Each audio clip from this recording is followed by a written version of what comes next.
MPSC वर जीवापाड प्रेम करणाऱ्या सर्व स्पर्धकांना माझा नमस्कार. गण्या नव्हे बापू, तुम्ही म्हणा ना हा गण्या बदलला कसा सर? हा गण्या नव्हे. आलं का नाही लक्षात? कोण आहे तुम्हाला माहित आहे ना? आलं का नाही लक्षात? तुम्हाला माहित आहे, तुम्ही अभ्यास केला आहात है ना? प्रिलिमचा एकदम ढासू ढासू अभ्यास केला, एकदम झक्कास, बिलकुल प्रिलिमचा बिलकुल तोडूनच देणार आहात. तर त्याच्यामुळे तुम्हाला हा माहित आहे कोण आहे. हा गण्या नव्हे. तुम्ही म्हणा गण्या गेला कुठं सर? तर काय आहे, गण्याची मजल फक्त प्रिलिम पर्यंत. प्रिलिमच्या नंतर मेन्स पर्यंत अजून तो कुदाचा आहे लमचा.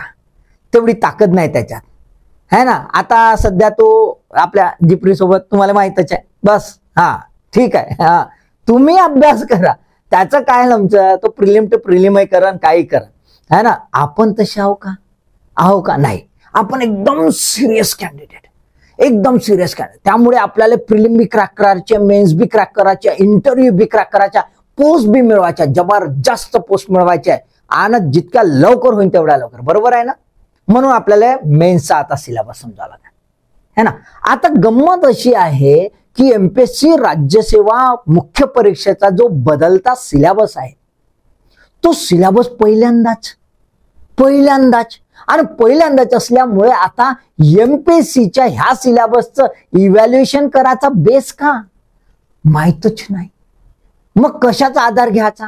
तर भाऊ आपण इथं का केलाय? इथं आपण घेतलाय आधार, तो म्हणजे युपीएससीच्या मेन्सचा. कारण की आता म्हणलोच मी एका व्हिडिओमध्ये की एमपीएससी झाली युपीएससी म्हणलो. पाहिल्या तुम्ही? पाहिल्या नाही? पाहिल्या अभि पाहायचं ना, हा ना, समजून घ्यायचं है ना? मी एकदम कॉन्सेप्च्युअल व्हिडिओ बनवतो भाऊ, लक्षात ठेवा.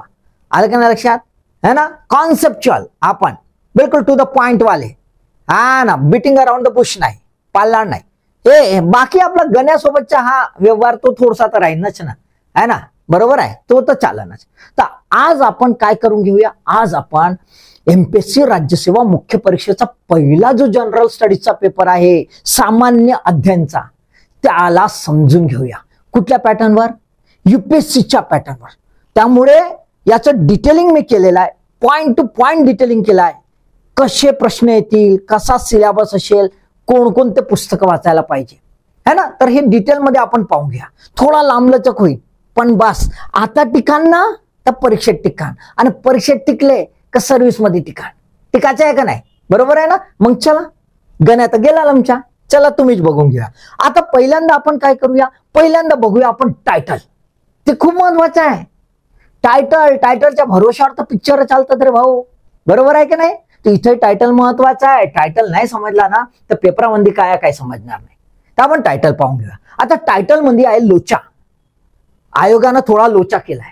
तुम्ही म्हणा हा आयोग लोचा करते. अरे करते भाऊ, काऊन नाही? आणि तिथं बी माणसं बसली आहेत, होतच चुका. तर इथं काय चूक झाली आहे ते पाहून घेऊया. सिलेबस बाकी बरोबर आहे, फक्त टायटल मध्ये टायपिंग मिस्टेक झाली असं. चला बघून घ्या. आधी इंग्रजी आणि मग मराठी. पहिलं बघा, इंडियन हेरिटेज अँड कल्चर. काय म्हणलाय? Indian heritage and culture. मराठीत वाचून पाहू. भारतीय वारसा आणि संस्कृती. तुम्ही म्हणा काही तर बदल नाही बदल है ना? Indian heritage and culture. दुसरं, history and geography of the world.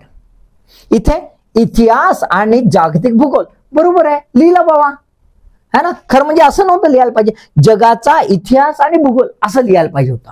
मग इतिहास सोडल्यावर आपण थोडंसं कन्फ्युज होतो, बा जगाच्या नाही आहे का? तर इथं बरोबर लिहिलं आहे, history and geography of the world. आणि मग इथं म्हटलं आहे अँड सोसायटी. इथं लमच्या खाली दिलाच नाही, अँड सोसायटी.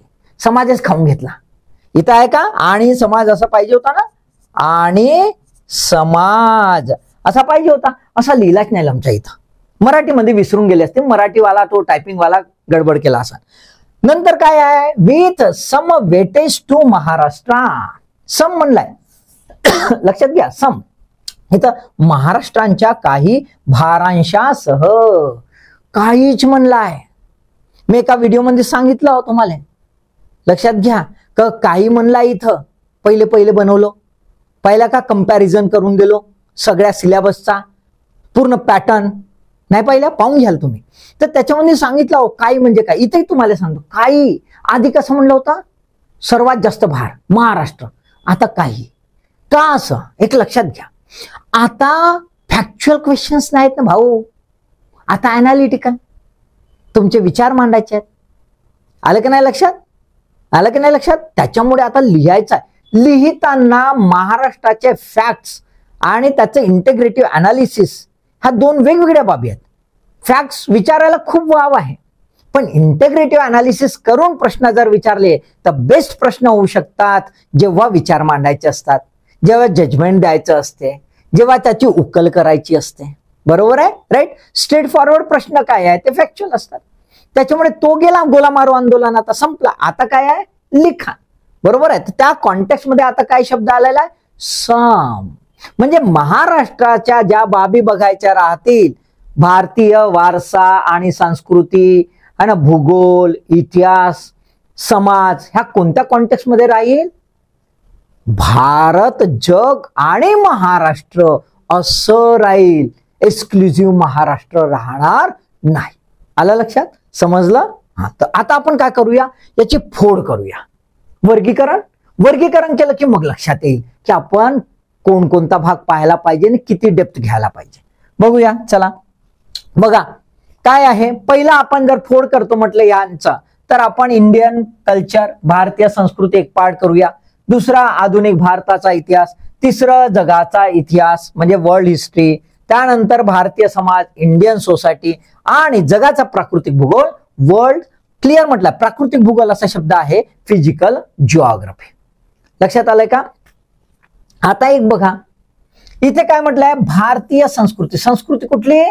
भारताची संस्कृती. आलं का नाही लक्षात? मग संस्कृती म्हटली तर ती कशी आहे? इव्हॉल्विंग आहे, उत्क्रांती माय आहे ना, हळूहळू हळूहळू विकसित होते एका टप्प्यापासून दुसऱ्या. आणि अशी अशी लिनियर जाते का? नाही, अशी अशी अशी अशी डान्सिंग जाते. तर ते सर्व पाहायचं आहे. मग भारतीय संस्कृती पाहायची केव्हापासून? जेव्हा पासून फर्स्ट सिव्हिलायझेशन आपण जे डॉक्युमेंटेड बघतो तिथून, म्हणजे हरप्पा पासून पाहायचं आहे. तर आतापर्यंत आताही संस्कृती आहे की नाही? आहे की नाही? का आता विकृती आहे? बऱ्याच विकृती आहेत, त्याला काय घेणं देणं नाही. तरी भारतीय समाज टिकून आहे का? तर भारताची संस्कृती प्रबळ आहे. त्यामुळे आत्ताच्याही कॉन्टेक्स्ट मधली संस्कृती जी आहे ते समजून घ्यायची. केव्हापासून? हरप्पन सिव्हिलायझेशन पासून. ठीक आहे. मग आधुनिक भारताचा इतिहास, मॉडर्न इंडिया. इथे शब्द वापरलाय आधुनिक भारताचा इतिहास. म्हणजेच काय? तर तुम्ही आधी जो वाचलाय एन्शियंट आणि म्हणजे प्राचीन आणि मेडिव्हल है ना, मेडिव्हल म्हणजेच मध्ययुगीन, हे आहे का? हे नाही, हे नाही. बरोबर आहे. म्हणजे ते राजे रजवाडे वाचत होतो. साऊथ इंडियामध्ये तर विचारून कालमचा भयानकच काम है ना. कृष्णा 1, कृष्णा 2, कृष्णा 3. अरे का लागला वावा, नावच ठेवायला जागा नव्हती नाही का. ते आता धंदे आपले बंद. आपल्याला कशाचा अभ्यास करायचा आहे? आधुनिक भारताचा. ठीक आहे.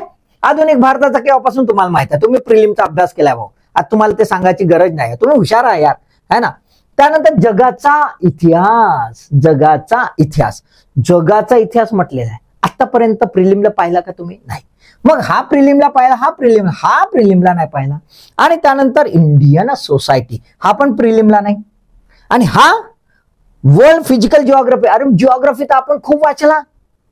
जागतिक भूगोल वाचला ना, फिजिकल बी वाचला, ओशनोग्राफी बी वाचला, क्लायमेटॉलॉजी बी वाचला, बायोजिओग्राफी बी वाचला, ह्युमन जिओग्राफी बी वाचला.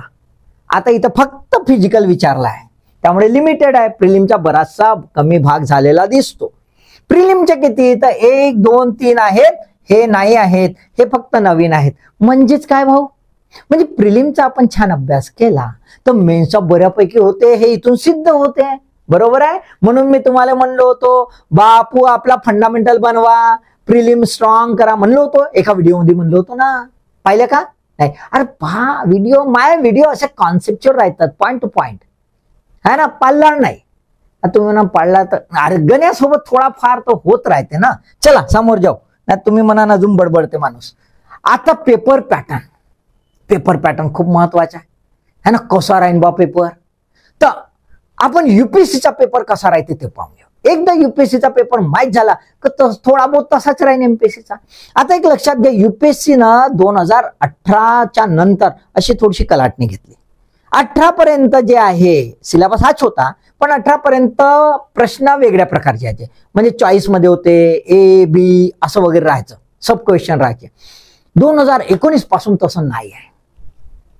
कंपल्सरी प्रश्न लक्षात घ्या, कंपल्सरी आहे. जेवढे प्रश्न बापू तुम्हाला सोडवायचे आहेत, नो चॉईस. हे बेस आहे, हे बेस आहे. No choice. लमचाले नाही तर चॉईस मध्ये एखाद्याला जमलं, दुसऱ्याला नाही तर बिचारायला.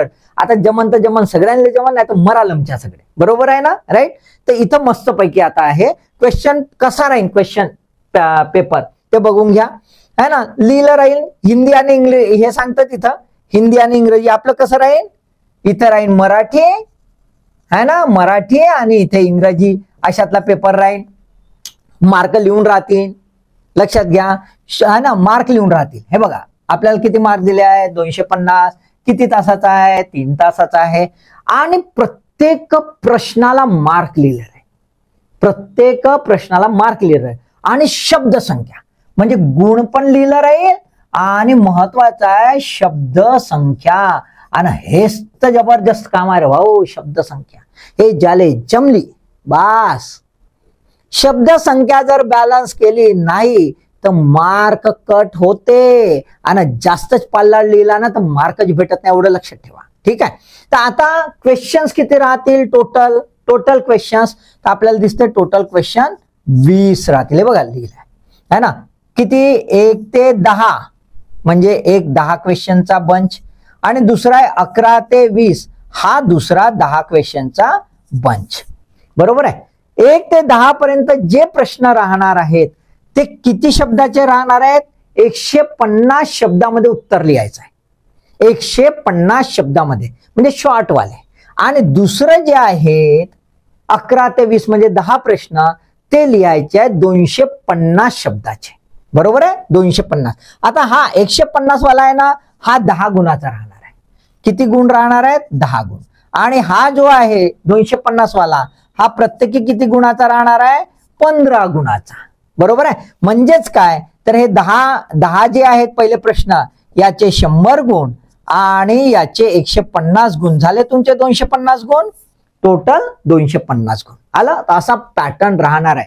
सर्व प्रश्न कंपल्सरी, बघा ऑल क्वेश्चन्स आर कंपल्सरी, सर्व प्रश्न कंपल्सरी राहणार आहेत. जर हाच पॅटर्न जर ठेवला तर एमपीएससी आता काय बदलवते याच्यात, म्हणलं तर की आम्ही युपीएससी सारखाच करू, तर बदलवला तर काही खरं नाही. पण हा पॅटर्न राहणार आहे. आपण सध्या तरी ह्या पॅटर्नला स्टिकअप राहूया. ठीक आहे, राईट. आता बघूया आपण की युपीएससीला 2019 पासून 2023 पर्यंत जे पेपर्स झालेत, तर ते पेपरमध्ये आहे डिस्ट्रीब्युशन ऑफ मार्क्स आणि डिस्ट्रीब्युशन ऑफ क्वेश्चन कसे होते ते बघूया, है ना. ते खूप महत्वाचं आहे, कारण त्याच्या आधारावर आपल्याला स्ट्रॅटेजी बनवता येते की क्या छोड़ने का भाई और क्या पकड़ने का भाई. कारण मी असं कधीच म्हणत नाही क्या छोड़ने का, पहिले तो पकड़ लो भाई, बाद में छोड़ते बैठो, पहिले पकडो तो. ठीक आहे, चलो. तर 2019 ते 2023 मध्ये आपल्याकडे किती टॉपिक दिसत आहेत, 5 टॉपिक. किती टॉपिक, 5 टॉपिक. पहिलं बघून घ्या, भारतीय संस्कृती इंडियन कल्चर. भारतीय संस्कृती इंडियन कल्चर हे 2019 ला किती आले होता, एकच प्रश्न. किती, 10 मार्काचा. हा लक्षात घ्या, हा आहे 10 गुणाचा, म्हणजे किती, 150. आणि आहे हा 15 गुणाचा, हा आहे 250 शब्दाचा. प्रत्येक याच्यात निळा जो पार्ट आहे तो 250 शब्द 15 गुणाचा, आणि जो येलो पार्ट आहे तो कशाचा आहे, तो 10 गुणाचा 150 शब्दाचा, असं मी करून दिलाय. आणि हे एकूण गुण, हे काय आहेत, एकूण गुण. ठीक आहे, रेड याचा. आता पहा, 2019 ला एकच प्रश्न विचारला, 10च. 2020 ला 2 विचारले, 50. 2021 ला 10 याचे इथे विचारलाच नाही, 20च गुण. 2022 ला 10चं 1 आणि 15चे 2, 40 गुण झाले. त्याच्यानंतर 2023 ला जर बघितलं तर 10चे 1 आणि याचे 2, 40. म्हणजे काय दिसतं असं की एकदम कमी विचारत होते आधी, आहे ना. आणि मग आपल्याला असं दिसतं ट्रॅक कॉन्सिस्टंटली एक 40चा पकडलेला आहे. पण असं काही फिक्स आहे का, नाही. न्यूनतम कितपर्यंत जाऊ शकते? न्यूनतम कितपर्यंत जाऊ शकते? 10. न्यूनतम कितपर्यंत जाऊ शकते? 10. 10च्या खाली यस जाऊ शकते, 0 पण कधी विचारणार पण नाही. आयोगाने असं म्हटलं आहे का की बा याच्यातून आम्हाला प्रश्न विचारावाच लागेल? मजबुरी आहे का आयोगाची? नाही. हा फक्त पॅटर्न. पण इंडियन कल्चरला पेपरमध्ये निग्लेक्ट करू शकत नाही, कारण की हा बेस आहे, फाउंडेशन आहे. आज जे प्रशासन आहे, आज जो समाज आहे, तो त्या संस्कृतीवरच आधारित आहे आणि तो इव्हॉल्विंग आहे. त्याच्यामुळे त्याला डावलता येत नाही.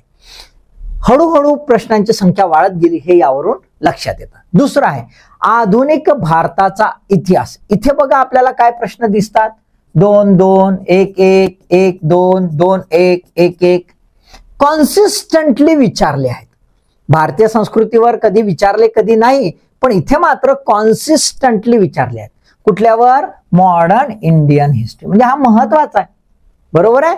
आणि किती न्यूनतम विचारलाय?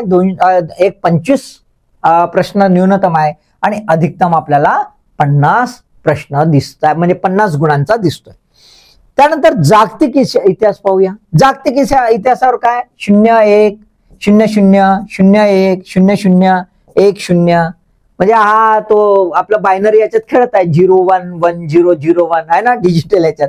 तर हा जो आहे काही महत्वाचा जास्त दिसत नाही. दिसतो का? फ्रिक्वेन्सी फार कमी आहे. फ्रिक्वेन्सी फार कमी आहे. का असं असेल ते लक्षात घ्या. इथे जो जागतिक इतिहास असेल तो इतिहास इंडियाच्या कॉन्टेक्स्टमध्ये, म्हणजे भारतावर हिस्टॉरिकली काही परिणाम पडला का त्या कॉन्टेक्स्टमध्ये असेल. त्यामुळे मूळ गाभा कुठं आहे? मूळ गाभा हा भारताचा इतिहास आहे. आलं की नाही लक्षात? त्याच्यामुळे आपल्याला हे कमी कमी दिसतं. आता हे तिघांचं कॉम्बिनेशन करा. हा झाला काय म्हणू आपण? हिस्ट्री. हा काय झाला? हिस्ट्री. आलं की नाही लक्षात? तर ह्या हिस्ट्रीमध्ये जर एकूणच जर पकडलं 2023च्या पॅटर्न नुसार एकूणच जर पकडलं तर आपल्याला काय दिसतं? एक 75 गुण. किती? 75. 250 पैकी 75 गुण हे इतिहासावर आहेत. ठीक आहे. त्यानंतर भारतीय समाज हा एक स्वतंत्र घटक आहे. याच्यामध्ये बघा कसं जबरदस्त आहे. 3 3 3 3 2 4 3 3 3 3. म्हणजे आपल्याला काय प्रश्न दिसतात? 6 प्रश्न तर विचारतायत इथे, आणि कमीत कमी 75 आणि अधिकतम 80.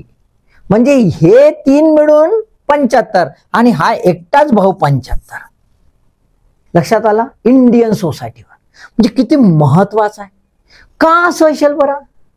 कारण की जेव्हा तुम्ही प्रशासक होणार तर कुठे काम करणार? भारतीय समाजातच काम करणार. त्यामुळे भारतीय समाजाच्या ज्या इंट्रिकॅसीज आहेत, जे डिटेलिंग आहे, जी कॉम्प्लेक्सिटी आहे, है ना, ज्याला जांगडगुत्ता म्हणतो असा पूर्ण, तो कसा काऊन बा असा हे माहीत असणं आवश्यक आहे. मग बाकी प्रॉब्लेम्स वगैरे म्हणून हा दिला. लक्षात आलं का? ठीक आहे. त्याच्यानंतर जगाचा प्राकृतिक भूगोल हा स्पेसिफिकली घ्यायचा आहे. फिजिकल जिओग्राफी याच्यात बघा कसा आहे. 4 4 4 4 5 3 4 4 4 4. म्हणजे आपल्याला काय दिसते? 8 प्रश्न विचारतातच भाऊ. आणि काय मार्क्स आहेत? कमीत कमी आपल्याला 95 दिसते ना, अधिकतम 100. हा बघा 100. म्हणजे हे 2 मिळून जेवढे होते ना त्याच्या जवळपास जाते. हा आलं की नाही लक्षात? त्याच्यामुळे हा काय आहे? अत्यंत महत्वाचा. हा नंबर 1 जिओग्राफी, हा नंबर 2 आणि हा बाकीचा नंबर 3. आलं की नाही लक्षात? असा सिक्वेन्स आपल्याला दिसतोय. म्हणजे त्यानुसार आपल्याला आपली स्ट्रॅटेजी बनवावी लागेल. आता लक्षात घ्या, याच्यातला हा जो पार्ट आहे, हा पार्ट आहे, त्यानंतर जिओग्राफीचा पार्ट आहे, हा ऑलरेडी आम्ही प्रिलिम मध्ये बघितलेला आहे. मग प्रिलिमचा अभ्यास करताना एक लक्षात ठेवायचं की हे 3 पार्ट खूपच थरोली करून ठेवायचे. फॅक्च्युअल आपले त्यातले कॉन्सेप्ट क्लिअर करून ठेवायचे. त्याचा फायदा तुम्हाला मेन्सला होणार आहे. कारण की तुम्हाला मेन्सला बर्डन येणार नाही. मेन्सला फक्त हे 2 विषय नवीन तुम्हाला वाचावे लागतील. आलं लक्षात? ठीक आहे. आता आपण सिलेबस थोडासा समजून घेऊया. पॅटर्न समजला? पॅटर्न समजला तुम्हाला? काही अडचण, काही इश्यू नाही? चला ठीक आहे. बघा आता डिस्ट्रीब्युशन ते सांगितलंच तुम्हाला, त्यानुसार बघा तुम्हाला लक्षात येईल. आर्ट अँड कल्चर जे आहे, मॉडर्न इंडियन हिस्ट्री आहे आणि वर्ल्ड हिस्ट्री आहे. बरोबर आहे? तर एक अराउंड आपल्याला काय दिसतंय? 75 गुण दिसत आहेत. एक 16 आणि 10 26 आणि 4 हार्डली किती टक्के आहे? 30%. किती टक्के आहे? 30%. इंडियन सोसायटी हा किती टक्के आहे? 30%. आणि 40% जो आहे तो वर्ल्ड हिस्ट्री जिओग्राफी किंवा त्याला प्राकृतिक भूगोल जो म्हणतोय तो आपल्याला दिसतोय. त्यामुळे याच्यावर खूप जास्त भर देणं आवश्यक आहे. जिओग्राफी थरोली तुम्ही प्रिलिमला केला असेल त्याचा जबरदस्त फायदा इथे तुम्हाला होऊ शकतो. ज्याचा ऑप्शनल असेल जिओग्राफी त्याला फायदा होऊ शकतो. इथे सुद्धा इंडियन सोसायटी आहे म्हणजे सोशॉलॉजी ज्यांचा आहे, अँथ्रोपॉलॉजी ज्यांचा आहे त्यांना इथे फायदा होऊ शकतो. ठीक आहे, राईट. चला बघा आपण आता सिलेबस थोडा समजून घेऊया है ना, आणि प्रश्न पण कसे आलेले आहेत त्याच्यावर एखाद प्रश्न पाहून घेऊया. भारतीय संस्कृतीमध्ये तुम्हाला आर्ट अँड कल्चर, कला व संस्कृती असं राहणार आहे. 2 टॉपिक आहेत. दुसरा टॉपिक आहे भक्ती मोमेंट अँड इट्स फिलॉसॉफी. ठीक आहे, तर पहिला टॉपिक बघून घेऊया. यातला काय आहे? Salient aspects of the art forms, literature, architecture from ancient to modern times. म्हणजे काय म्हटलंय? प्राचीन ते आधुनिक काळापर्यंत असलेली, डबल लिहिला का? असलेली कलेची रूपे, साहित्य व स्थापत्य कला यांच्या ठळक पैलूंचा समावेश राहील. शब्द काय लिहिलेला आहे? ठळक पैलूंचा राहील. म्हणजे खूप डिटेलमध्ये असं मायक्रो लेवलवर विचारणार का? प्रिलिम सारखं नाही, प्रिलिम सारखं राहणार नाही. कारण की आता अनालिटिकल प्रश्न राहते, स्पष्टीकरणात्मक तर्क वितर्क काढलेले असं राहील. त्याच्यामुळे ठळक पैलूंचा राहील. खूप खोलावर मायक्रो लेवलवर प्रश्न राहणार नाही. का? तर प्रश्न 2च प्रकारचे येतात, 150 शब्दाचे आणि 250 शब्दाचे. आधी आमच्या वेळेला असं पण यायचे प्रश्न जे 20 शब्दांचे राहायचे, 2 मार्काचे. तेव्हा मात्र मायक्रो लेवलवर एखादा प्रश्न राहू शकत होता कारण तो फॅक्च्युअल बेस मॅक्झिमम राहायचा. आता तसं राहिलेलं नाही, त्याच्यामुळे हा काही इश्यू राहिलेला नाही. ठीक आहे, राईट. त्यामुळे तुम्हाला ठळक पैलूंचा समावेश असं म्हटलेला आहे. तुम्हाला मेजर आस्पेक्ट्स बघायचे. आलं की नाही लक्षात? Major aspect. मग आता इथे आर्ट फॉर्म, लिटरेचर आणि आर्किटेक्चर आहे. केव्हापासून पाहायचं आहे? Ancient to modern times. Ancient to modern times याबाबत बघायचे. आता हे जे प्रश्न राहणार आहेत इन जनरल कसे राहतील बाबा प्रश्न, म्हणजे तुम्हाला वाचायचं कसं आहे? तर हे काय करायचं? नेहमी कंपॅरेटिव्ह वाचायचं. कसं वाचायचं? कंपॅरेटिव्ह वाचायचं. एन्शियंट, मिडिवल, मॉडर्नचे कंपॅरिझन करायचं. वेगवेगळ्या याचे आर्ट फॉर्म्स असतील, लिटरेचरचं आहे, आर्किटेक्चर आहे, त्याचं कंपॅरिझन करायचं. कंपॅरिझन करताना त्याच्यामध्ये काही इंटेग्रेटिव्ह पार्ट आहे का? इंटेग्रेशन आहे का? एकात्मिकता आहे का? काय इंटेग्रेशन आहे का? कनेक्शन आहे का? आणि हे इंटेग्रेशन असल्यावर इन्फ्लुएन्स एकमेकांवर आहे का? काही परिणाम पडला आहे का? ते बघायचं. आणि हे वाचत असताना एक कॉन्सेप्ट डोक्यात ठेवायचा, तो खूप महत्वाचा आहे की कुठलीही संस्कृती बघा, ही संस्कृती सरसकट बदलत नाही. आलं की नाही लक्षात? आणि थांबलेली नसते. संस्कृती कशी आहे? संस्कृती ही डायनामिक आहे. मग डायनामिक आहे म्हणून पूर्णच बदलून जाते अशी पण आहे, ती चंचल नाही आहे. त्याच्या स्थैर्यता पण आहे आणि बदल पण आहे. आणि त्यामुळे तुम्ही जे वाचताय ते लक्षात घ्या. कसं वाचायचं आहे? कंटिन्युटी आणि चेंज. लक्षात आलंय का? कंटिन्युटी आणि चेंज म्हणजे जे आहे ते चालत आहे आणि सोबत बदल पण आहे. बदलासहित पूर्वीच काय सोबत आहे का याचं इंटिग्रेटिव्ह फेनॉमेना तुम्हाला वाचायचे आहे. त्याचं इंटरकनेक्शन करता आलं पाहिजे. आणि हे करताना आजच्या दृष्टिकोनातून, आजच्या कंटेम्पररी आणि करंट लक्षात घ्या. काय? कंटेम्पररी आणि करंट है ना, तत्कालीन आणि आजचं अद्यावत आत्ताची परिस्थिती याचं एकमेकांशी नातं काय आणि त्याचा याचा फायदा काय आणि त्याचा याच्यावर काय परिणाम पडला आहे हे समजून घ्यायचं आहे. आलं की नाही लक्षात? अनालिटिकल. नाही तर बापू तुम्ही पाठ करत बसान का बाबा गांधार आर्ट त्याची वैशिष्ट्ये काय, अमरावती आर्ट त्याची वैशिष्ट्ये वाचायचीच आहेत, वाचायची आहे, पण लिंक करायची आहे. बापू गांधारामध्ये असं काऊन रे, अमरावतीमध्ये असं काऊन रे, मग तत्कालीन समाजावर त्याचा परिणाम पडला का रे, किंवा तत्कालीन समाज होताच कसा रे, त्यावेळात याच्यानं आपल्याला लिंक घ्यायचे. जसं आपण हरप्पन संस्कृती म्हणला तर समाज कसा असते, कसा वाटते? Open society. कॉमन बात. ओपन सोसायटी, रस्ता मस्त चांगले, गटाराचे बरोबर. मग कसं वाटते बाबा, लोक लय समजदार होते. आता लमचे इकडे पिचकाऱ्या, तिकडे गटार, तिकडे कायच बाबा, इकडे नाली खोदल्या आणि तिकडून पाणी निघते, है ना, असं पाहतो ना आता. मग आपल्याला तशा कॉन्टेक्स्ट मध्ये प्रश्न राहू शकतात. गेटिंग द पॉइंट, लक्षात आले. तर याच्यावर प्रश्न आपण बघूया. 2022 ला युपीएससी ला आलेला आहे. आता ते हिंदी मध्ये आहे, तर मी इकडचं थोडस मराठीत आणि सांगायचा प्रयत्न करतो. हाऊ विल यू एक्सप्लेन, तुम्ही कसे समजून सांगू शकता म्हणते. हाऊ विल यू एक्सप्लेन म्हणलो ना, तुमचे विचार विचारतील आमच्या, है ना. How will you explain that medieval Indian temple sculptures, है ना, मध्ययुगातील जे मंदिरे आहेत त्याची जे आहे मूर्तिकला, represent the social life of those days. विचारला का नाही, त्या वेळेसचा समाज जे आहे त्याची लाईफस्टाईल कशी होती, त्याच्या मंदिर ऐकणे आपण. Yes, the art is a mirror of a society. Art is a mirror of society. Artefact is a mirror of society. तत्कालीन समाज, तत्कालीन संस्कृती, त्याची छाप म्हणजेच आर्ट असते. आणि त्या कॉन्टेक्स्ट मध्ये हा प्रश्न विचारला.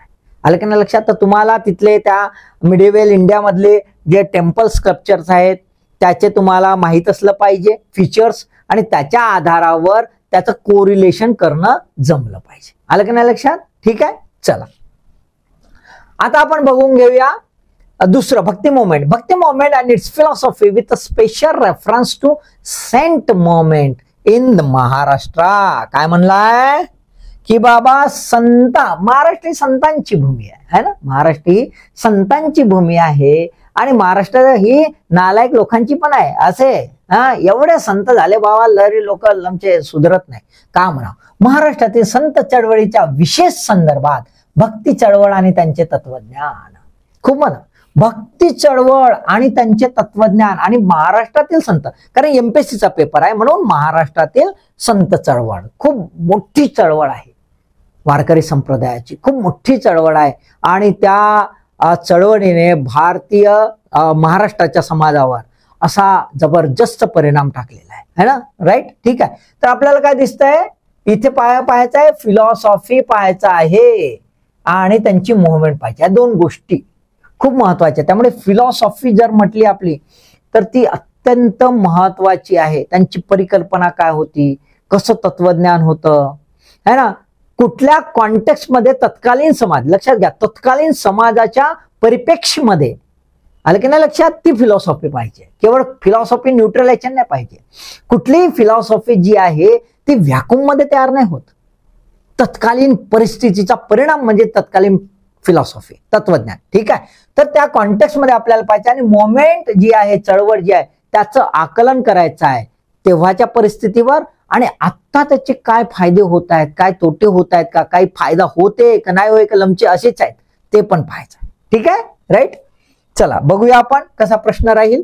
हे बघा प्रश्न कसा आहे, इव्हॅल्युएट, बघा, evaluate the nature of bhakti literature and its contribution to Indian culture. आहे ना, कसा प्रश्न विचारलाय की तुम्ही इव्हॅल्युएट करा म्हणते, एक्सप्लेन नाही, इव्हॅल्युएट करा म्हणते, तुम्ही सांगा म्हणते, आता तुमची अक्कल लावा म्हणते की हा जो भक्ती लिटरेचर आहे, लिटरेचर आहे ना, त्याचं नेचर कसं आहे, त्याचा जे आहे स्वभाव प्रकृती कशी आहे बा, आणि भारतीय संस्कृतीमध्ये त्याचं काय कॉन्ट्रीब्युशन आहे का नाही आहे का, फालतूचा धंदा होता, है ना, असं लाल लक्षात. ठीक आहे, तर ते तुम्हाला बघायचं आहे. म्हणजे आत्ता जे वाचत होते ते काय वाचत होते, फॅक्ट्स. आता काय डोकं लावायचं आहे, हे असं काउंट रे बावा, ते तसं काउंट रे बावा, असंच काउंट नाही झालं, तसंच काउंट झालं, त्याला लमचाले तेव्हा काउंट अक्कल आली, नंतर काउंट नाही आली, लोक काय बैताड होते का, हे सगळं आपल्याला समजून घ्या. आलं, ठीक आहे.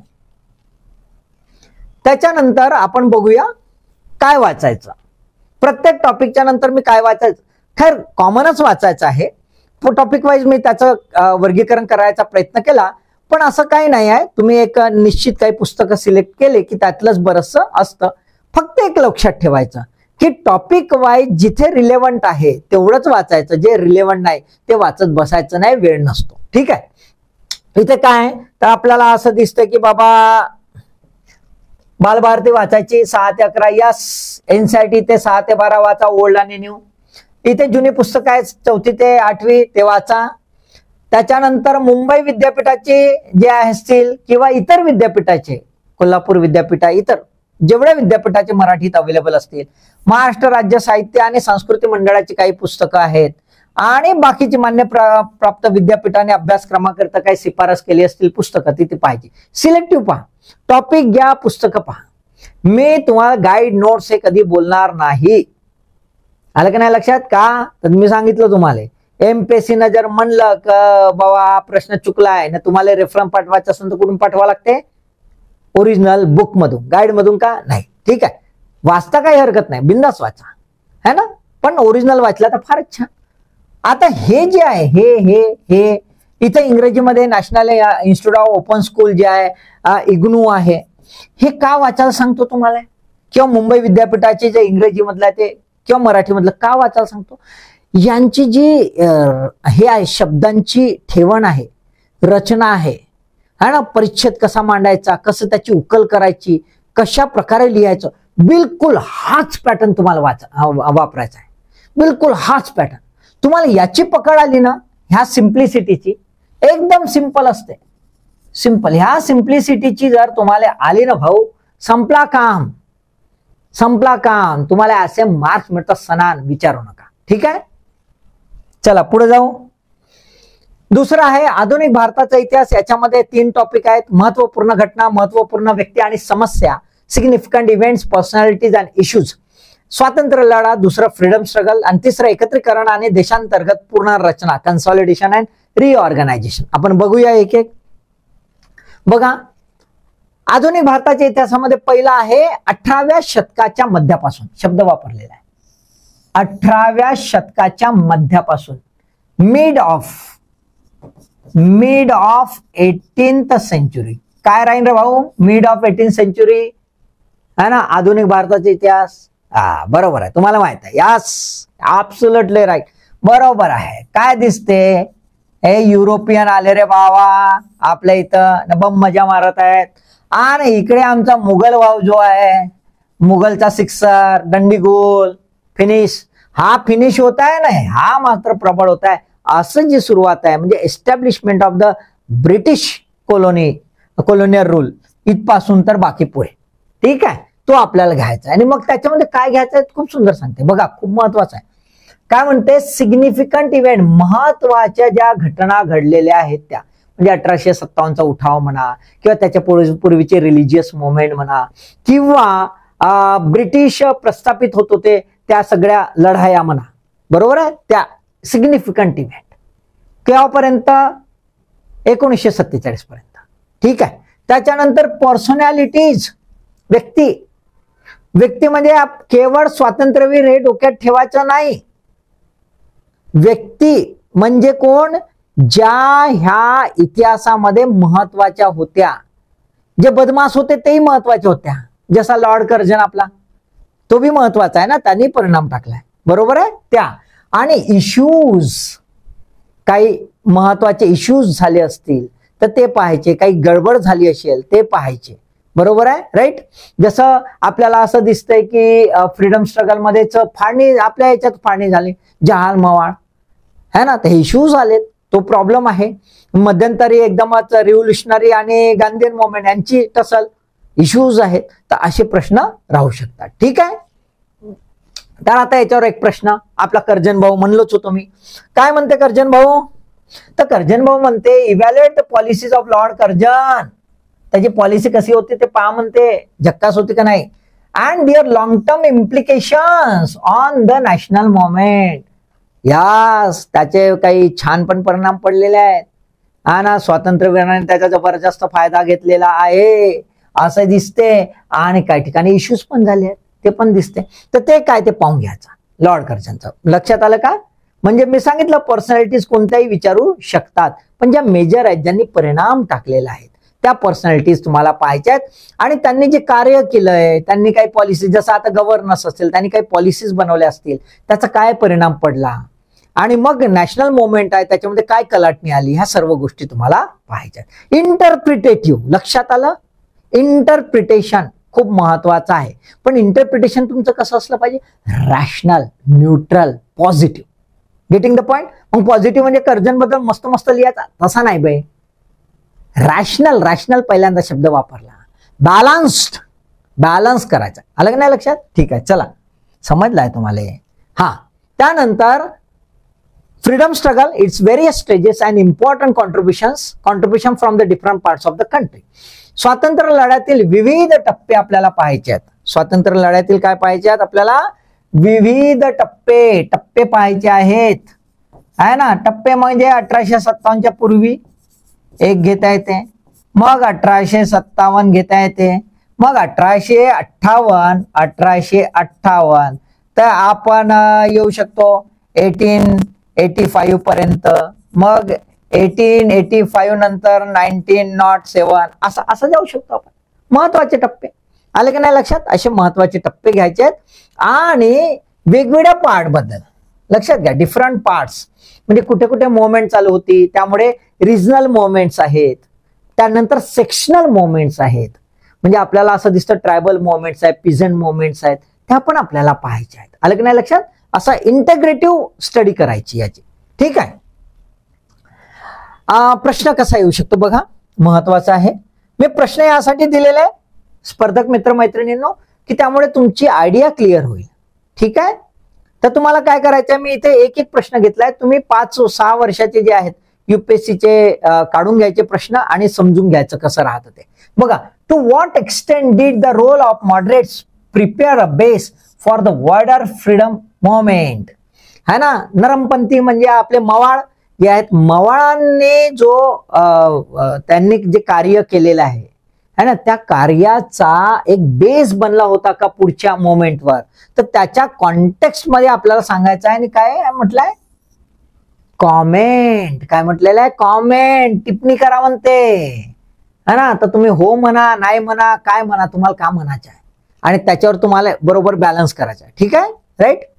ह्या शेपट्या लक्षात ठेवा बरं. ह्या शेपट्या होत, शेपट्याला डेंजर राहते बरं मेन्स मध्ये. हे शेपटी चुकली, इंटरप्रिटेशन चुकलं का गेलं खड्ड्यात. ठीक आहे. हा, त्याच्यानंतर आहे post independence consolidation and reorganisation within the country. स्वातंत्र्योत्तर एकत्रीकरण आणि देशांतर्गत पुनर्रचना. आपल्याला माहित आहे की 1947 ला म्हणजे स्वातंत्र्य मिळालं आपल्याला, आणि स्वातंत्र्य मिळालं आणि सोबत डिव्हिजन पण मिळालं, है ना. बरोबर आहे. म्हणजे त्याला आपण माउंट बॅटनचा आपण ऐकतोय बाल्कनायझेशन प्लॅन वगैरे, है ना. असे भयानक गोष्टी. म्हणजे त्यावेळेतल्या तत्कालीन जे आपले हे होते राज्यकर्ते होते, जे फ्रीडम फायटर होते, तेच राज्यकर्ते काय जबरदस्त ब्रिलियंट असतील, काय जबरदस्त स्ट्रॅटेजिस्ट असतील, स्टेट्समॅन होते ऍक्च्युली ते खऱ्या अर्थाने, जबरदस्त होते. आणि त्यामुळे हे सगळं घडून आलं. अदरवाईज तर बस भारत तर विचारू नका आमचा काय झाला असता. तर ठीक आहे, पोस्ट इंडिपेंडन्स कन्सॉलिडेशन हे आपल्याला पाहायचं आहे, रिऑर्गनायझेशन पाहायचं आहे. म्हणजे जे काही घडलेलं आहे, जुनागड म्हणा, जम्मू काश्मीर म्हणा, हैदराबाद संस्थान म्हणा, त्याच्यानंतरचं आपलं बघतोय की फर्स्ट रिऑर्गनायझेशन, नंतर तर आतापर्यंतचं रिऑर्गनायझेशन अपडेट पाहायचं आहे, अप टू डेट. लक्षात घ्या, आतापर्यंत जे जे झाले रिऑर्गनायझेशन ते सर्व इथे पाहायचं आहे. ठीक आहे. प्रश्न कसे येतात? असेच द मेन, बघा खूप सुंदर सुंदर प्रश्न असतात. असेच the main administrative issues and the socio culture problems in the integration process of Indian princely state. कसं विचारलेलं आहे तुम्हाला की केवळ राजकीय दृष्टिकोनातून विचारलंय का? विचारलंय का केवळ राजकीय? नाही. इंटिग्रेशन, कन्सॉलिडेशन, रिऑर्गनायझेशन हा केवळ पॉलिटिकल इश्यू नाही आहे, हा सोशो इकॉनॉमिक कल्चरल इश्यू आहे, सामाजिक आहे, आर्थिक आहे, राजकीयच नाही, सांस्कृतिक सुद्धा आहे. त्यामुळे एवढं सोपं आहे का? लिंग्विस्टिक बघितलं ना आपण, डिव्हिजन किती भयानक आहे, काय काय घडलं. बरोबर आहे, राईट. ठीक आहे. तर त्या कॉन्टेक्स्ट मध्ये म्हणजे आपल्याला याचा अभ्यास करताना, रिऑर्गनायझेशनचा अभ्यास करताना काय करायचं आहे? मल्टी डायमेन्शनल करायचं आहे, मल्टी डायमेन्शनल करायचं आहे, है ना. म्हणजे त्याचे कॉजेस, कॉन्सिक्वेन्सेस काय परिणाम पडला, आणि कंटेम्पररी तत्कालीन कंटेम्पररी है ना सोल्युशन्स काय काढले, रिझॉल्व कसं केलं त्यांनी, आणि आत्ता नाउडेज त्याचे परिणाम काय पडतायत, ह्या सर्व बाबी इथे पाहायच्या. ठीक आहे. तर भाऊ आता काय वाचायचं, तर काय नाही, हे असे छुटुक पुटुक पुस्तकं आहेत ते वाचायचे, काही एवढे हे नाही आहे. बालभारती 12वीची त्याच्यात दिलेलं आहे म्हणते. त्याच्यानंतर विद्यापीठाचे बघून घ्या थोडेसे, इथे एनसीईआरटी आणि इग्नू बघून घ्या, बस. जास्त पाहायचं नाही, जेवढं सिलेक्टिव्ह आहे तेवढं करा. ठीक आहे. त्याच्यानंतर आहे जगाचा इतिहास. इथं एकच टॉपिक, काय आहे एकच टॉपिक, 18व्या शतकापासून मॉडर्न इंडियन हिस्ट्री काय म्हटलंय लक्षात घ्या. मॉडर्न इंडियन हिस्ट्री काय म्हटलंय, मिड 18th सेंचुरी, आणि इथं काय म्हणते 18th सेंचुरी, म्हणजे इथं होते 1700 आणि इथं होते 1750च्या जवळपास. बरोबर आहे. तर हा तिथपासून म्हटलंय. पण जगाच्या इतिहासामध्ये बरेच स्पेसिफाईड टॉपिक क्लिअर कट लिहिलेले आहेत. ते कसे ते बघून घेऊया. बघा, क्लिअर कट लिहिलेले आहे, आणि एवढेच करायचे, जास्त डोकं खपवायचं नाही, आणि फालतू इतिहासात घुसायचं नाही ना, जग फिरत बसायचं नाही. नाही तर लमचो जग फिरत बसान आणि बोंबलान. मग आधी भारताच्याच इतिहासात आपण इतिहास होऊन जातो, तर जगाच्या इतिहासात तर बरबाद होऊ. राईट. तर तेवढा नाद करायचा नाही. काय म्हटलंय, history of the world will include the events आहेत. ठीक आहे, फ्रॉम 18th सेंचुरी. आता इव्हेंट्स त्यांनी सांगून दिले, सचात जरी म्हटलं असेल तरी सांगितलेलं आहे. बरोबर आहे का, कारण की जगाचा इतिहासाचा भारताच्या इतिहासावर कुठला परिणाम पडला तत्कालीन परिस्थितीत तेवढं लक्षात घ्यायचं आहे. आलं का नाही लक्षात. म्हणून industrial revolution, world war, redrawal of the national boundaries, colonisation, decolonisation, political philosophies, हा वेगळा है ना. ठीक आहे. पहिला तर इव्हेंट्स विचारले. इव्हेंट्स मध्ये काय विचारलंय, इंडस्ट्रियल रिव्होल्युशन. भाऊ तिथं इंडस्ट्रियल रिव्होल्युशन झालं म्हणून कोलोनायझेशनचं सुरू झालं ना, ते मार्केट शोधायला निघाले. बरोबर आहे. वर्ल्ड वॉर, 2 वर्ल्ड वॉर झाले, त्याच्या पूर्वीचे रिजनल वॉर्स काही असतील ते, त्याच्यामुळे वर्ल्ड वॉर झाले, त्याचा जबरदस्त परिणाम आता आपण भोगत आहोत ना. अक्षरशः पूर्ण म्हणजे पहिलेच आणि नंतरचं ह्या वर्ल्ड वॉरवर आहे.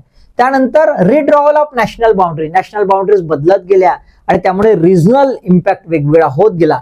मग आहे कोलोनायझेशन म्हणजे वसाहतवाद, आणि मग डिकोलोनायझेशन वसाहतवादाचा निर्वसाहतवाद है ना. तर ते फेज बघायचे आहे. आणि मग पॉलिटिकल फिलॉसॉफी म्हटले. आता हे लक्षात घ्या, कोलोनायझेशन आणि डिकोलोनायझेशन केवळ भारतात झालं असं नाही, अख्ख्या जगात जेवढ्या कॉलनीज होत्या, जेवढ्या वसाहती होत्या, त्या सगळ्या डिकोलोनाइज होत गेल्या. का कारण त्याची, काहून असे पडायला लागले बा, म्हणजे प्रत्येक ठिकाणी स्वातंत्र्य चळवळ अशी स्ट्रॉंग होती आणि त्यांची अशी झाली. असं हो का नाही, कारण त्यावेळेसची वेगळीच परिस्थिती झाली होती ना. मग त्यांना बी समजायला लागलं होतं असं फिजिकल राज नाही करायचा, इकॉनॉमिक राज करायचा. आज आपण पाहतो तसं है ना ग्लोबलायझेशनच्या कॉन्टेक्स्ट मध्ये. ठीक आहे. तर असो, पॉलिटिकल फिलॉसॉफीज लाईक कम्युनिझम, म्हणजे आपल्याला असं दिसतंय कुठे गेले रे भाऊ, साम्यवाद, त्यानंतर कॅपिटलिझम, भांडवलशाही, सोशलिझम, समाजवाद इत्यादी म्हटलंय. तर म्हणजे जेवढे वाद असतील 5-6 वाद आहेत तेवढे पाहून घ्यायचा. सोशलिझम आहे, इथं कम्युनलिझम म्हटलंय, तर सोशलिझम पण पाहून घ्यायचा, कारण इत्यादी म्हणलं आहे. त्याच्यामुळे इत्यादी आला का मग बरंच काय राहते भानगडी है ना. तर तेवढं थोडंसं पाहून घ्या. Their forms and effect on the society है ना, समाजावर काय परिणाम पडलेला आहे त्या फिलॉसॉफीचा, ते खूप महत्वाचं आहे.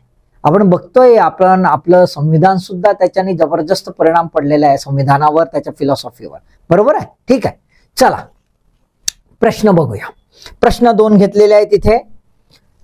पहिला प्रश्न आहे, there arose a serious challenge to the democratic state system between the 2 world Wars.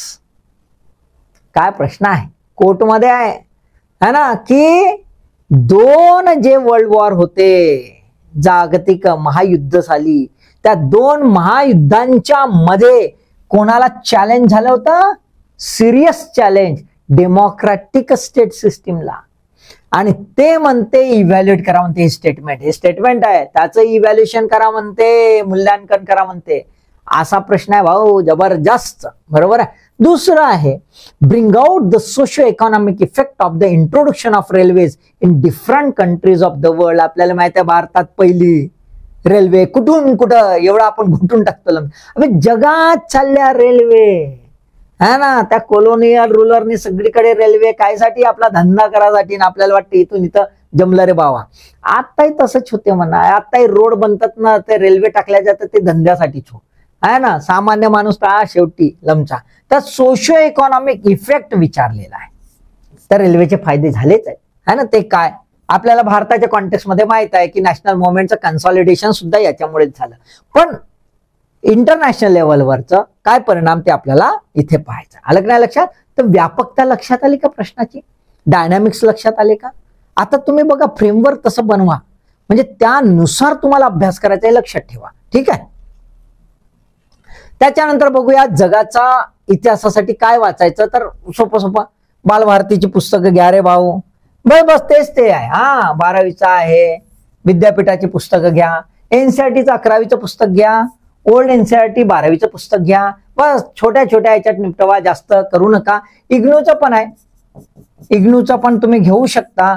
NIOSचं पण आहे, ते पण घेऊ शकता. 1-2च वाचा, जास्त डोक्याला टेन्शन घ्यायचं नाही. सगळीकडे सारखं सारखंच लिहिलंय. ठीक आहे. त्याच्यानंतर भारतीय समाज महत्वाचा आहे. भारतीय समाज काय आहे, 1, 2, 3, 4 टॉपिक दिलेले आहेत तिथे. ठीक आहे. आपल्याला माहिती आहे 80 पर्यंत जाते. काय आहे, सायलेंट फीचर अँड डायव्हर्सिटी, ठळक वैशिष्ट्ये भारतीय समाजाची आणि विविधता. त्यानंतर प्रॉब्लेम्स अँड देअर रेमेडीज, काही समस्या असतील आणि त्याच्यावरची उपाययोजना. त्याच्यानंतर effects of globalisation on Indian society, जागतिकीकरणाचे भारतीय समाजावरील परिणाम आणि सामाजिक सबलीकरण, जातीयवाद, प्रांतवाद आणि धर्मनिरपेक्षता, सोशल एम्पॉवरमेंट, कम्युनलिझम, रिजनलिझम आणि सेक्युलरिझम, अशी 4 पार्ट आहेत. आणि हा महत्वाचा आहे. बरोबर आहे, राईट. चला बघून घेऊया कसा महत्वाचा आहे. तर 30% आहे भाऊ. Silent features of Indian society and diversity. बघा हे खूप महत्वाचं आहे. इंडियन सोसायटीचे सायलेंट फीचर आणि डायव्हर्सिटी हे घ्यायचं. त्यामुळे भारतीय समाज, तर भारतीय समाजाची नीव कुठनं आहे, भारतीय समाजाची नीव कुठनं आहे म्हणजे त्या संस्कृतीमध्ये जर आपल्याला गेलो तर आपल्याला असं दिसतंय फॅमिली, कुटुंब. पण कुटुंब जे आहे तेवढंच राहत नाही. आमचं कुटुंब जे आहे हे स्वतंत्र एक असं ऑटोनॉमस आयसोलेटेड असं युनिट नाही आहे. आहे का, नाही आहे. ते काय आहे, ते नेहमी नाते सांभाळतं. नाते, लिनिएज सांभाळतं की नाही, लिनिएज. आणि लिनिएज नाही तर मग त्याच्या पुढं कम्युनिटी, समुदाय कम्युनिटी है ना. आणि हे कम्युनिटी कशाच्या आधारावर आहे, कास्ट. कशाच्या आधार, जात. जे जात नाही ते जात. हा लई भयानक आहे बाबा.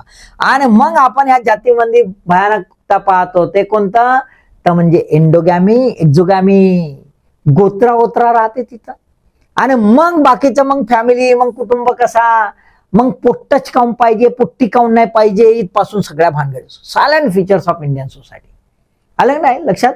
मग इंडियन सोसायटीमध्ये इथपासून इथपर्यंत सुरू होते. मग ग्रामीण, अर्बन ह्या सगळ्या गोष्टी. आणि मग डायव्हर्सिटी. भारत हा विविधतेने नटलेला आहे. विविधता म्हणजे किती, इतक्या संस्कृती आहेत है ना. विविध संस्कृती आहेत. संस्कृतीमध्ये संस्कृती आहेत. मायक्रो कल्चर, मेगा कल्चर असं आपण पाहतो. आणि ती डायव्हर्सिटी आपल्याला इथे लक्षात घ्यायची आहे. ह्या 2 गोष्टी पाहिजे. ठीक आहे, राईट. त्याच्यानंतर याच्यावर प्रश्न पाहूया आपण. बघा प्रश्न कसा आलेला आहे, do you think marriage as a sacrament is losing its value in modern India. तुम्हाला वाटते का लग्नाची जी भानगड आहे, सॅक्रमेंट आहे ना, पवित्रता लग्नाची, ते संपतच आहे ना भाऊ.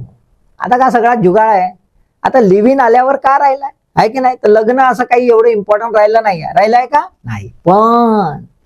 पण ते त्याच्या सॅक्रमेंट आहे, त्याची पवित्रता आहे, म्हणून तेवढा संघर्ष होते, एवढ्या कम्युनिटी ऑर्गनायझेशन बनते है ना. जोडप्यांचं जुगाड जमवाले, हे विवाह ते विवाह. आणि मग आपण पेपरात पाहतो है ना, असा वधू आहे पाहिजे, असा वर आहे, लीला राहते. डोंबळा फल्याना जातीचा सेमळा, इतक्या फुटाचा ठेंगणा बुटका, मग त्याले अशी लांब लचक, सड पातळ, सुंदरशी, देखणीशी अशी तशी तशी म्हणजे काय वर्णन राहते ना मग सोबत लिहिलं आहे ह्या गोत्राची. लमचं हे सगळं तर पाहिजे त्याला मग येतेच गोत्र येते की नाही, बरोबर आहे. तर हे म्हणजे लग्न गेलं का असं नाही. मग ह्या दोघांचं आपल्याला लिहायचं आहे. क्लिअर द आयडिया, लक्षात आलं का? त्या कॉन्टेक्स्ट मध्ये आपल्याला लिहायचं. ठीक आहे. त्याच्यानंतर बघा दुसरं आहे role of women and women's organisation, है ना. Role of women and women's organisation खूप महत्वाचं आहे. 50% आहे बाबा डेमोग्राफीचा. पॉप्युलेशन अँड असोसिएटेड इश्यू, लोकसंख्या त्याचे प्रॉब्लेम्स भारतामध्ये कमी आहेत का? जबरदस्त. मग त्याच्यापासून गरिबी, मग डेव्हलपमेंटचे इश्यू, विकासाचे इश्यू, मग अर्बनायझेशन शहरीकरणचा काय प्रॉब्लेम आहे आणि त्याचे सोल्युशन्स काय आहेत हे विचारलंय. आता भारतीय समाज म्हटलं तर हिस्टॉरिकल पण पाहायचं आहे, हे लक्षात ठेवा. ह्या सर्व गोष्टी त्या कॉन्टेक्स्ट मध्ये आहेत, है ना. तर इथे आपल्याला वुमन आणि वुमन्स ऑर्गनायझेशन आहे. स्त्रिया जी आहे त्यांचा रोल, समाजामधील रोल, त्यांचं बदलते जे कार्य आहेत ते बदल झालेले आहेत ते पाहायचे आहेत. सोबतच वेगवेगळ्या ऑर्गनायझेशन्स आहेत ज्या वुमन्स एम्पॉवरमेंटसाठी हेल्प करतायत, वुमन्स इश्यू रिझॉल्व्ह करायसाठी हेल्प करतायत, ते आपल्याला पाहायचे आहे. त्याच्यानंतर लोकसंख्येचे विविध घटक, त्याचा होणारा पूर्ण डेमोग्राफीवर परिणाम आणि तो का होतो त्याची कॉजेस आणि कॉन्सिक्वेन्सेस ते पाहायचं आहे. त्यानंतर गरिबी, भारत हा म्हणजे विकसनशील राष्ट्र एकीकडे इमर्जिंग राष्ट्र. आता इमर्जंट स्टेट म्हणल्या जाते, 3ऱ्या नंबरचं विश्वगुरु होणार म्हणते आणि इकडे म्हणते 80 कोटी जनता जी आहे ते शासनाच्या भरोश्यावर जेवते. आता हे पॅराडॉक्सी जबरदस्त आहे. म्हणजे मग गरिबी पाहणं आवश्यक आहे आणि त्याच्यासोबत डेव्हलपमेंट इश्यू. डेव्हलपमेंट कायले म्हणावा, 80 करोड जनता भुकी राहते, है ना, आणि तरी म्हणतो आम्ही विकास झाला. तर विकास कायले म्हणावं ते त्या कॉन्टेक्स्ट मध्ये. आणि मग शहरीकरणाचे इश्यू, शहरीकरणाचे बेसिस, शहरीकरण जे होत आहे त्याचे दुष्परिणाम, त्याचे फायदे, हे सर्व गोष्टी आपल्याला पाहिजे. आणि त्याच्यावरचे सोल्युशन्स, रेमेडीज तुम्हाला विचारते बरं, कंपॅरेटिव्ह याच्यात रेमेडीज विचारते. ठीक आहे, आलं लक्षात. बघा आता कसं आहे, वुमन्स याच्यावर एक प्रश्न आलेला आहे, खूपच महत्वाचा आहे. Explain why suicide among young women is increasing in Indian society. शब्द वापरलाय यंग वुमन, है ना. तरुण ज्या नव युवती आहेत, म्हणजे तरुण युवती आहेत, त्यांच्यामध्ये का सुसाइडचं म्हणजे जे हे आत्महत्येचं प्रमाण का वाढलेलं आहे त्याला एक्सप्लेनच करायचं आहे. व्हायला लक्षात आलं का, एक्सप्लेन करायचं आहे. तर तुम्हाला केवळ लिहायचं आहे, त्याची कारणं लिहायची आहे. आलं की नाही लक्षात. म्हणजे हा भयावह परिस्थिती आहे आता आणि ही खरंच आहे. आता हे वाढलेलं आहे, त्याची विविध कारणं आहेत आणि इतकं कॉम्प्लेक्स आता प्रॉब्लेम झालेला आहे की त्याला रिझॉल्व्ह करणं फार कठीण झालेलं आहे. तर ते तुम्हाला कारणं लिहायचे पॉइंट टू पॉइंट अशी. ठीक आहे. त्याच्यानंतर effects of globalisation on Indian society, भारतीय समाजावर जागतिकीकरणाचा परिणाम, है ना. जागतिकीकरणाचा परिणाम म्हणजे जागतिकीकरण जे आहे ते वेगवेगळ्या याच्याने होत आहे, लक्षात घ्या. जागतिकीकरण म्हटलं की, ग्लोबलायझेशन म्हटलं की केवळ व्यापार असं समजायचं नाही. आता ट्रेड जर आला, व्यापार जर आला तर आपल्याला इकॉनॉमी हे समजायचं. तर तुम्ही फक्त इकॉनॉमीच्या अँगलमध्ये बघता, तसं नाही. ग्लोबलायझेशन मुळे आपल्याला असं दिसतंय की सोसायटीवर सुद्धा परिणाम पडला आहे, म्हणजे पर्टिक्युलरली कल्चरवर परिणाम पडलेला आहे. आणि त्यामुळे कल्चर चेंज जे आहे, कल्चर चेंज म्हणजे सांस्कृतिक बदल होतोय आणि सांस्कृतिक याच्यावर जी बेस आहे, फाउंडेशन आहे, त्याच्यावर जबरदस्त आघात होत आहे आणि परिणाम पण पडत आहे. एका बाजूला पॉझिटिव्ह परिणाम पडत आहे तर दुसरीकडे निगेटिव्ह परिणाम पडत आहे आणि त्याचे मग इश्यूज येत आहेत. ते कसे रिझॉल्व्ह करायचे ही समस्या सुद्धा प्रशासनासमोर आहे आणि म्हणून त्या कॉन्टेक्स्ट मध्ये हे प्रश्न राहणार. आलं लक्षात. ठीक आहे, बघूया. बघा कसा प्रश्न राहणार आहे, एकदम करंटचा प्रश्न आहे, है ना. 2021 ला आला होता. बघा प्रश्न कसा विचारलाय, क्रिप्टो करन्सी म्हणजे काय, इकॉनॉमिक कॉन्टेक्स्ट मध्ये आहे, लक्षात घ्या. How does it effect the global society, जागतिक समाजावर क्रिप्टो करन्सीचा काय परिणाम पडणार आहे. Has it been affecting the Indian society also. खरंच भारतीय 3 प्रश्न आहेत बरं याच्यात. 3 प्रश्न आहेत, बरोबर आहे. पहिला तर तुम्हाला प्लेन लिहायचं, काही एवढं इश्यू नाही है ना. 1-2-3 लाईन मध्ये क्रिप्टोकरन्सी सांगून मोकळं व्हायचं आहे, कारण मेजर हे 2 आहेत.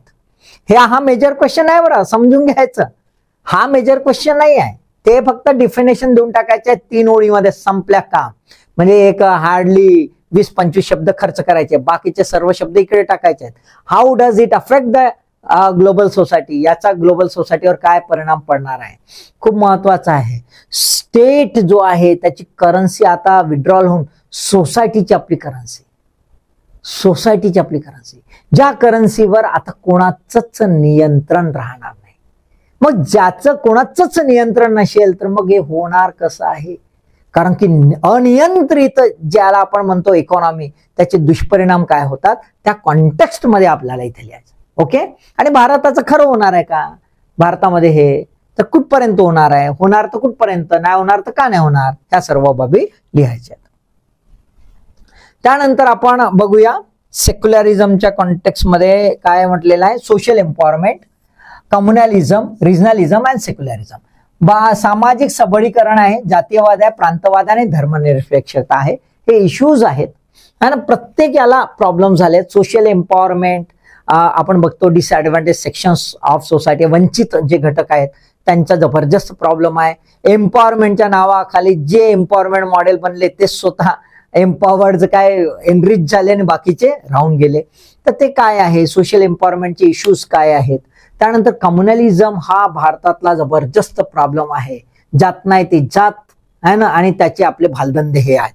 तर ते कम्युनलिझम काय आहे, कशामुळे होतात है ना. इथे एक इश्यू दिलेला नाही, कम्युनलिझम सोबत फंडामेंटलिझम सुद्धा पाहिजे होता, पण याच्यामध्ये विचारला जातो फंडामेंटलिझम, कारण की पॉलिटिकल लोक आपले बम हात शेकतात तर ते इथं विचारू शकतात. ठीक आहे. त्यानंतर प्रांतवाद, रिजनलिझम, हेही पॉलिटिकल लोक धंदा करतात, पण रिजनलिझममुळे काय प्रॉब्लेम येतात, सोशल इश्यूज काय आहे, मायग्रंट होतात तर त्याच्यामुळे प्रांतवाद काय होतो हे विचारू शकतात.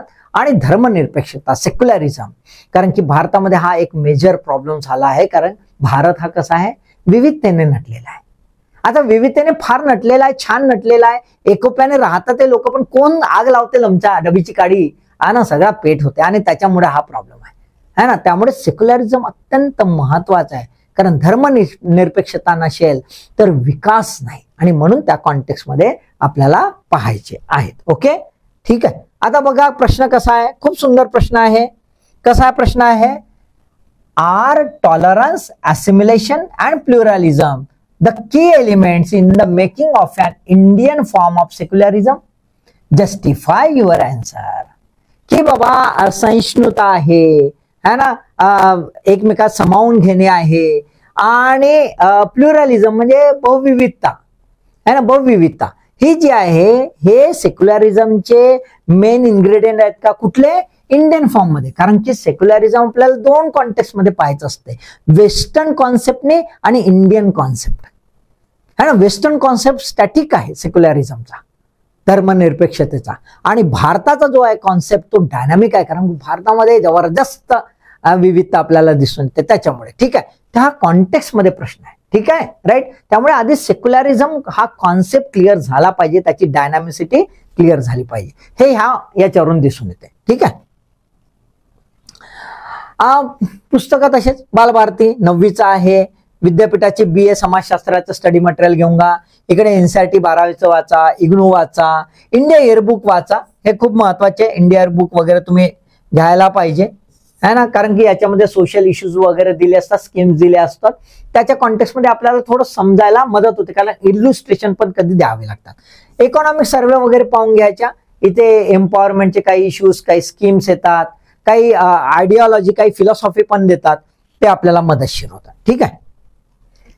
त्याच्यानंतर जगाचा वर्ल्ड फिजिकल जिओग्राफी खूप महत्वाचा, 100 गुण आहेत भाऊ है ना, 100 गुण आहेत, त्याच्यामुळे अत्यंत महत्वाचा आहे. 40% आहे रे भाऊ, त्यामुळे लक्ष द्या. किती टॉपिक आहे, 3 टॉपिक आहे. World physical geography clear. दुसरा आहे नॅचरल रिसोर्सेस अँड इंडस्ट्रीज, नैसर्गिक साधन संपत्ती व उद्योग. तिसरा आहे महत्वाच्या भूप्राकृतिक घटना व बदलांचा परिणाम, इम्पॉर्टंट जिओफिजिकल इव्हेंट्स आणि इम्पॅक्ट. पाहून घेऊया एक एक. पहिला आहे silent features of the world physical geography, सांगायची गरज नाही है ना, तुम्हाला फिजिकल जिओग्राफी वाचायची आहे स्टार्टिंग फ्रॉम द है ना, कॉन्टिनेंटल ड्रिफ्ट तिथपासून तर बाकी नद्या नाले सगळं सगळं पाहून घ्यायचं इथं, है ना. ठीक आहे, हे बेसिक. पण काय वाचायचं आहे, ठळक वैशिष्ट्य वाचायचे आहे. पण स्पेसिफिक विचारतात, है ना. म्हणजेच काय, पर्वत निर्मिती कशी होते असेही प्रश्न विचारतात. म्हणजे पर्वत निर्मिती कशी होते आणि भारताचा हिमालय असा कसा झाला बावा, असावे प्रश्न विचारतात. एकदम फॅक्च्युअल, बराचसा फॅक्च्युअल असते, थोडासा टेक्निकल याच्यातला असते. जे जिओग्राफीचे स्टुडंट आहेत, ऑप्शनल ज्यांचा राहते त्यांना हा फार मदतशीर होतो. ठीक आहे, राईट. तर तुम्हाला काय करायचं आहे की आपल्याला अर्थ जे आहे, पृथ्वी जी आहे, त्या अर्थचे जेवढे डायनामिक्स आहेत, फिजिकल डायनामिक्स, ते फिजिकल डायनामिक्स पाहायचे आहेत. म्हणजे कॉन्टिनेंट पाहायचे आहेत, है ना. त्यानंतर माउंटेन रेंज पाहायची आहे. त्यानंतर तुम्हाला ज्याला जिओ सिंक्लाइन प्रोसेस ज्याला आपण म्हणतो, ते भूद्रोण नाही का, भूद्रोणी ते. त्याच्यानंतर तुम्हाला इरोजन जे आहे ते पाहायचे आहे.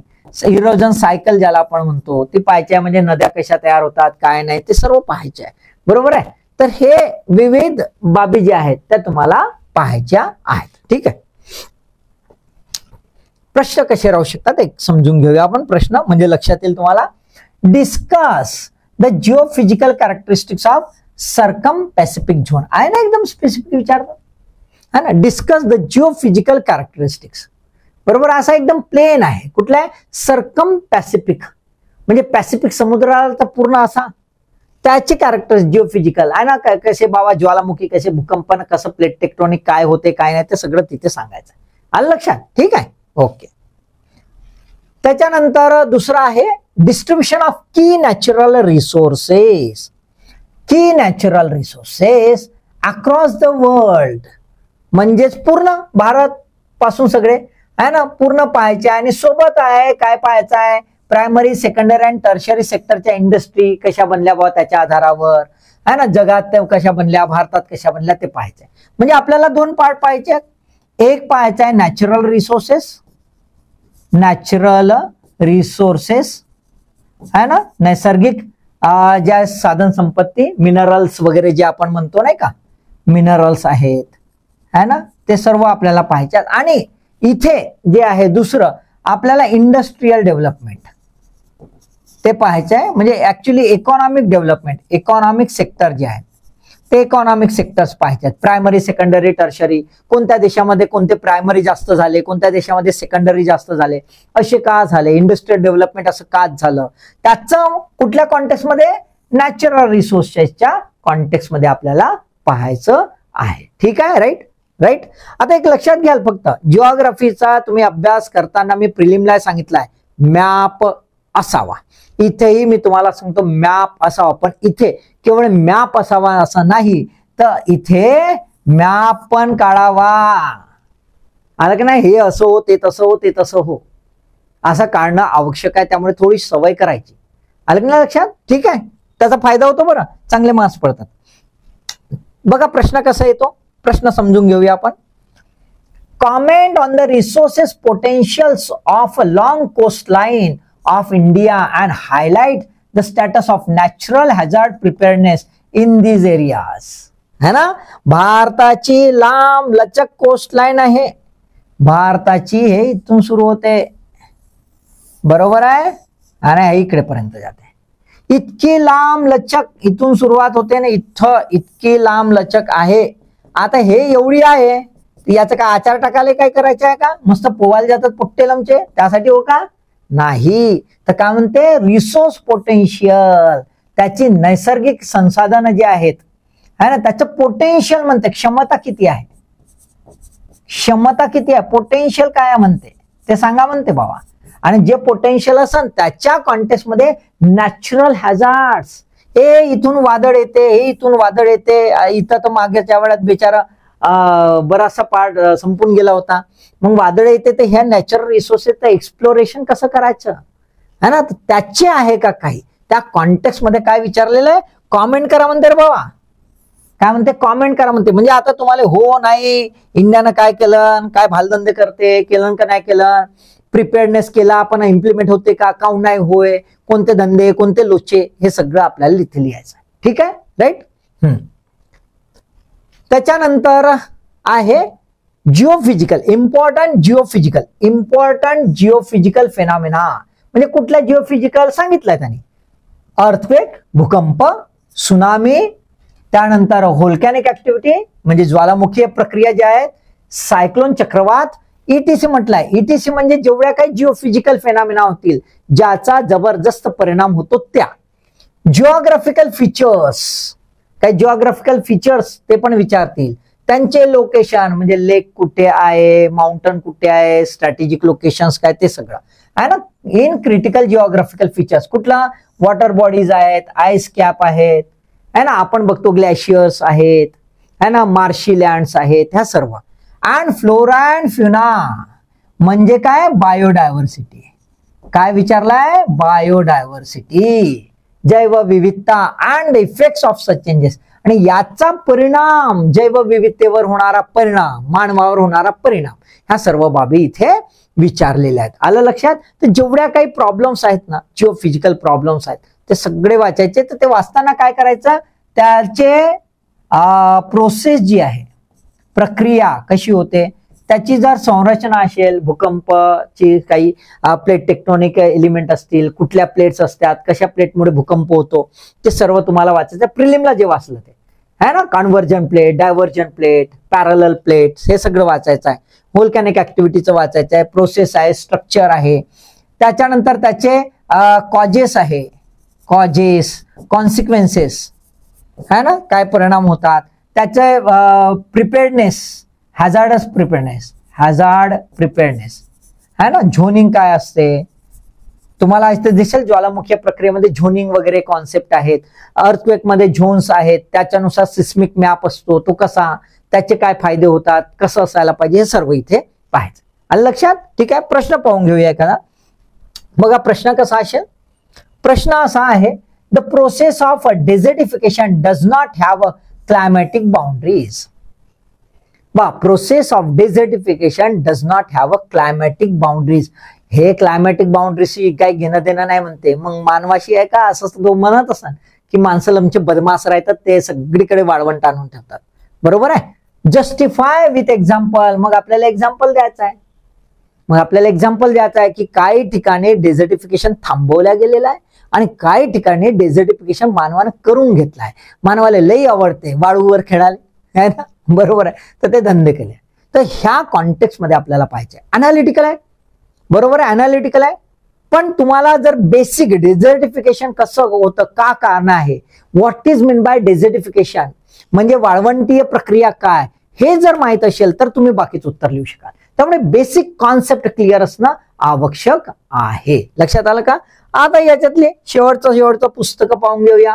तेच आहे बालभारती 6 ते 12वी एनसीईआरटी वाचून घ्या, हिंदीची, विद्यापीठाची मराठीतील, बस तेच ते पुस्तक आहेत. काही असं एकदम काही नवीन पुस्तकं नाही आहेत. ठीक आहे. म्हणजे कॉमनली लक्षात घ्या, तुम्ही कॉमनली लक्षात घ्या की तुम्हाला फारच सिलेक्टिव्ह पुस्तकं वाचायची आहेत, है ना. सिंपल वेने जर लक्षात घ्याल तर तुम्हाला असं दिसेल की मोजकीच. जर तुम्ही हिस्ट्री जर घेतला तर जे काही तुम्ही प्रिलिमला वाचले, प्रिलिमला जे वाचले तेच वाचायचे. थोडेफार एखादी अनालिटिकल पुस्तकं असतील, है ना, तेवढेच बघायचे आहेत. जसं स्पेक्ट्रमचे वगैरे गाईड घेऊ शकता तुम्ही मदतीला. हिस्ट्रीमध्ये वर्ल्ड हिस्ट्री जी आहे, वर्ल्ड हिस्ट्रीसाठी एकदम सिलेक्टिव्ह वाचायचं आहे. हे मी सांगितलेलं एकदम सिलेक्टिव्ह वाचा, है ना. इग्नूची वगैरे नोट्स आहेत तेवढंच वाचा, किंवा एखादं जे आहे ग्रॅज्युएशनचं वगैरे पुस्तक असेल तेवढंच वाचा, जास्त वाचू नका, है ना.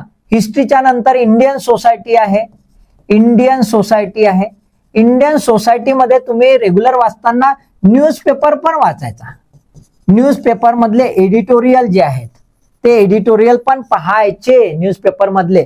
सोबत एक राम औजाचं पुस्तक आहे, राम औजाचं इंडियन सोसायटीचे वर पुस्तक आहे. त्याचे प्रॉब्लेम्स दिलेले आहेत, प्रॉब्लेम्स इन इंडियन सोसायटी, ते जरूर वाचा, तुम्हाला मदतशीर होईल. आणि बेसिक कॉन्सेप्ट क्लिअर करायसाठी एनसीईआरटी जे आहे, एनसीईआरटी मध्ये फॅमिली वगैरे नॉर्म्स काय, कास्ट काय, त्याच्यावर दिलेलं आहे, ते वाचून घ्या. ठीक आहे. तिसरं जे आहे तुम्हाला जिओग्राफीसाठी सांगितलेलं आहे. जिओग्राफीसाठी तुम्ही प्रिलिमला जे केलेलं आहे it is more than sufficient. फक्त करंट इश्यूज साठी तुम्ही न्यूजपेपर जे आहे, न्यूजपेपर आवर्जून पाहत राहा, न्यूजपेपर आवर्जून पाहायचा, वाचायचा, काही करंटचे आले ह्या रिलेटेड तर ते काढून ठेवायचे.